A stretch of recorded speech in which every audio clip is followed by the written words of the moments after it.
се членови од раководството на Општинската организација на Боден Битола. Денешната трибина е под мотото "Обратими се на јазикот на љубовта, говорот на омраза не го разбира". Никој не се раѓа со омраза кон друг човек поради бојата на неговата кожа, неговото минато или неговата религија. Луѓето се учат да мразат и можат да научат и да сакаат, затоа што љубовта му доаѓа по природно на човечкото срце, отколку нејзината спротивност. Нелсон Мендела. Вечерва се собравме овде по иницијатива на Организацијата на жени на Боден, заедно да поминиме пријатни мигови, слушајќи стихови за љубовта како основна човечка особина и двигател во животот. Да се обидиме преку бавиот збор, да се дефинираме во рамките на една историска, социоекономска и културна реалност.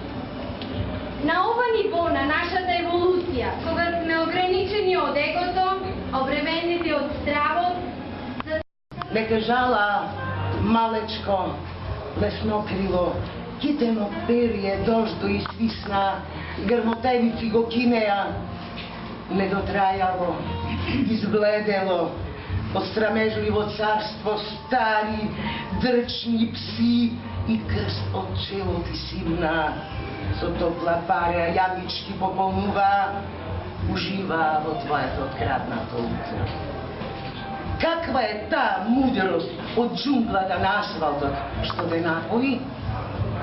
Благодатна, сонувам ли јас?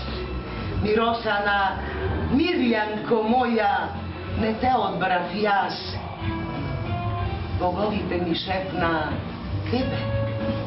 тебе ти ја доделивме.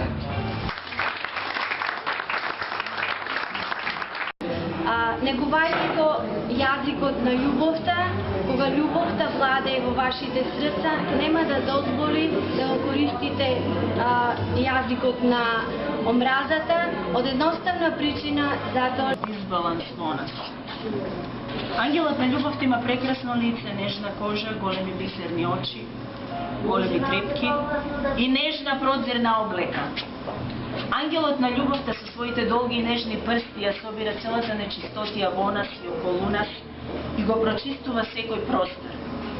Тој ја има силата да не ослободи од страдањето, тагата и болката. Во миговите на неговото присуство забораваме на се друго. Околината како да не постои, како да сме во друго царство, во царство на исполнување на соништа, во царството на Бога, во царството каде што се чувствуваме сигурни и безбедни. Ангелот на љубовта ја представува највозвишената убавина, најраскошната царевина на сепостоечката сила која ние нарекуваме Бог. Ангелот на љубовта царува во сите царства, како овде, така и таму.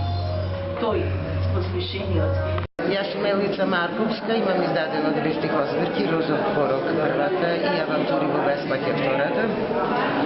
Мојата поезија изобилува со љубов, најмногу кон другите. Верувам во љубовта и нема осуда во мојата поезија, значи нема ни во моето срце и токму е посветена на љубовта кон другите и другите кон другите луѓе. Мојата како би се облагородиле со љубов, со милост и оние кои што се каат, секако дека во себе имат љубов, затоа ја имам и песната Мирјанка покаяние. Значи ние сме сите Божи луѓе пред се, да не заборавиме дека треба да ја носиме таа хуманост, треба и да ни е довест и треба да сакаме, да се помагаме едни со други. Благодарам. Колку време требаше за да се роди Мирјанка?